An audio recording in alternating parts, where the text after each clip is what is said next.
નમસ્તે વિદ્યાર્થી મિત્રો, હું છું ભાવેશ ખોકર. મારી યુટ્યુબ ચેનલ નવોદય મિત્રમાં આપ સૌનું સ્વાગત કરું છું. આગલા વિડીયોમાં જેમ આપણે શીખ્યા કે 1 થી 100 અંક લખતી વખતે 1 નો ઉપયોગ કેટલી વખત થશે, 2 થી 9 અંકનો ઉપયોગ કેટલી વખત થશે અને 0 અંકનો ઉપયોગ કેટલી વખત થશે, તો એના રિવિઝન સ્વરૂપે ફરી એક વખત 1 અંકનો ઉપયોગ 21 વખત, 2, 3, 4, 5, 6, 7, 8 અને 9 અંકનો ઉપયોગ, બધા જ અંકોનો ઉપયોગ 20 વખત અને વાત રહી 0 અંકની એટલે કે 0 અંકનો ઉપયોગ 11 વખત થશે. તો આ બાબત ઉપરથી ઘણા બધા પ્રશ્ન પૂછાઈ શકે છે. જેમ કે 1 થી 100 સુધીમાં પૂછે તો સીધે સીધું આપ કહી શકો કે 21 વખત આવે.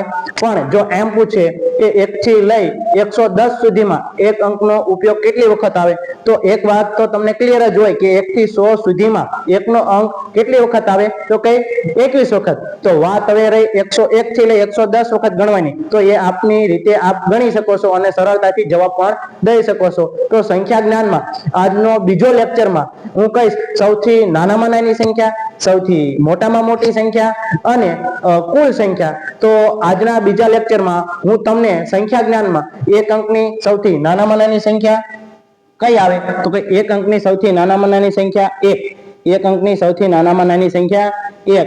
ચલો હવે 1 અંકની સૌથી નાનામાં નાની સંખ્યા 1 થાય તો વિચારો તો 1 અંકની એટલે કે 1 આંકડાની સૌથી મોટામાં મોટી સંખ્યા કઈ થશે, તો કઈ 9. કારણ કે 9 પછી જો આગળ જશો તો એ 2 અંકની થઈ જશે, એકડે મીંડે 10.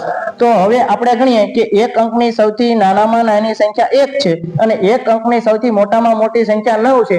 તો આ 1 થી લઈ 9 સુધીની બધી જ સંખ્યા ગણશો તો કુલ કેટલી સંખ્યા થશે, તો કુલ 9 સંખ્યા થશે. ત્યાંથી આગળ હવે જો 2 અંકની સંખ્યા ગણીએ તો 2 અંકની સંખ્યા સૌથી નાનામાં નાની, 2 અંકની શરૂઆત ક્યાંથી થાય, તો કે એકડે મીંડે 10 થી. તો સૌથી નાનામાં નાની સંખ્યા કઈ થશે, એકડે મીંડે 10.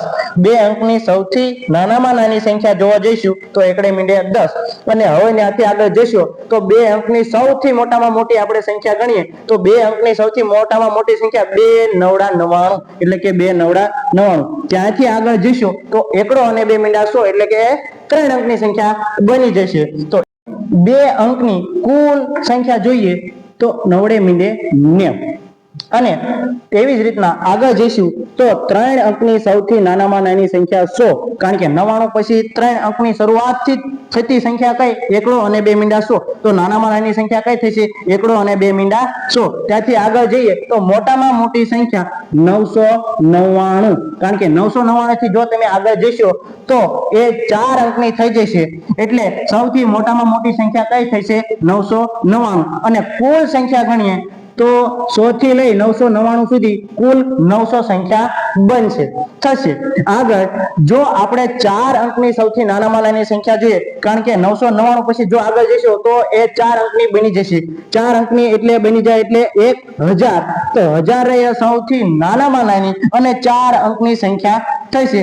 1000 થી આગળ જશો તો 4 અંકની સૌથી મોટામાં મોટી સંખ્યા જોઈએ તો 9999 અને 9999 થી આગળ જઈશું તો એ 5 અંકની સંખ્યા બની જશે. માટે આપણે 4 અંકની સૌથી મોટામાં મોટી સંખ્યાને જોઈએ તો તે થશે 9999.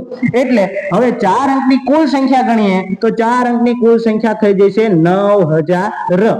ત્યાંથી આગળ જઈએ તો 5 અંકની નાનામાં નાની સંખ્યા, જેમ અહીંયા આપણે જોયું કે 4 અંકની મોટામાં મોટી 9999 છે, તો ત્યાંથી આગળ જઈશું તો કેટલા આવી જાય છે, 10000. તો 10000 છે એ નાનામાં નાની સંખ્યા થશે. કેટલા અંકની, તો કે 5 અંકની. ત્યાંથી આગળ જઈએ 5 અંકની મોટામાં મોટી સંખ્યા જોવા જઈએ તો 99999. અને 5 અંકની કુલ સંખ્યા ગણીએ તો કુલ સંખ્યા થઈ જશે 90000. તો આવા જ પ્રશ્નો આની ઉપરથી, આ કોષ્ટક ઉપરથી ઘણા બધા પ્રશ્નો બની શકે જે આપણે આવતા લેક્ચરમાં લાવીશું. તો એક રિવિઝન સ્વરૂપે 1 અંકની સૌથી નાનામાં નાની સંખ્યા 1, મોટામાં મોટી 9, કુલ પૂછે તો 9. 2 અંકની નાનામાં નાની 10, મોટામાં મોટી 99, કુલ પૂછે તો 90. 3 અંકની નાનામાં નાની 100, મોટામાં મોટી 999 અને કુલ પૂછે તો 900. 4 અંકની સૌથી નાનામાં નાની સંખ્યા 1000 મોટામાં મોટી પૂછે તો 9,999 અને કુલ પૂછે તો 9,000. 5 અંકની સૌથી નાનામાં નાની સંખ્યા 10,000 અને મોટામાં મોટી પૂછે તો 99,999 અને કુલ પૂછે તો 90,000. એક્ઝામમાં આ કોષ્ટક ઉપરથી ઘણા બધા પ્રશ્નો પૂછાયેલા છે. એ પ્રશ્નો આપણને ક્યારે આવડે? જ્યારે આપણને આ સૌથી નાનામાં નાની સંખ્યા, સૌથી મોટામાં મોટી સંખ્યા અને કુલ સંખ્યાનું જ્યારે આપણને માહિતી હોય, તો આવી માહિતી ઉપરથી આપણે એવા પ્રશ્નોને સરળતાથી જવાબ લાવી શકીએ છીએ. તો આવી જ અવનવી માહિતી સંખ્યા જ્ઞાનમાં પાયાથી પ્રો લેવલ સુધી શીખવા માટે જોડાયા રહો મારી યુટ્યુબ ચેનલ નવોદય મિત્ર સાથે. Thank you.